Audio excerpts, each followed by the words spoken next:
राज्यातली मराठा समाजाच्या गोरगरिबांच्या लेकरांच्या हितासाठी भविष्यासाठी ही शेवटची अंतर्वालीतली बैठक होणार. ही अंतिम निर्णायक बैठक ही उद्या दिशा ठरवली जाणार आहे. 29 ऑगस्टला मुंबईला जायचं त्याबाबत, मराठा समाजाच्या मागण्याच्या बाबत, कोणता रूट आहे त्याच्याबद्दल, मराठा समाजाला आतापर्यंत काय मिळालंय, आता आपल्याला काय मिळवायचे याबाबत चर्चा होणार आहे. अनेक प्रश्नावरती जिथं घराघरातला सगळा मराठा प्रत्यक्ष येणार आहे. आणि मराठा समाजालाही माझं आव्हान आहे, व्हॉट्सअपवरती, फेसबुकवरती, सोशल मीडियावरती घरी बसून बघण्यापेक्षा आपण सगळ्यांनी उद्या 12 वाजता अंतर्वालीत या. कारण आपल्याला प्रत्यक्ष चर्चा करायची, आपली एकजूट दिसली पाहिजे. घरी बसून आपली एकजूट दिसत नाहीये.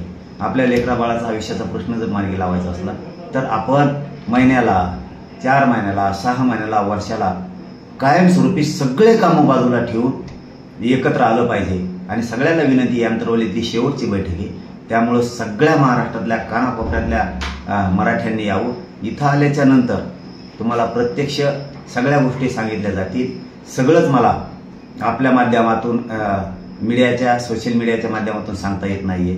त्यामुळे इथं खूप काही विषयावरती महत्त्वाच्या चर्चा होणार आहे. आणि ही मराठा बांधवांनी, गोरगरीब मराठा बांधव, श्रीमंत मराठा बांधव सगळ्यांनी आपले कामं सोडून अंतर्वालीत उद्या 12 वाजता यावं ही सगळ्यांना विनंती.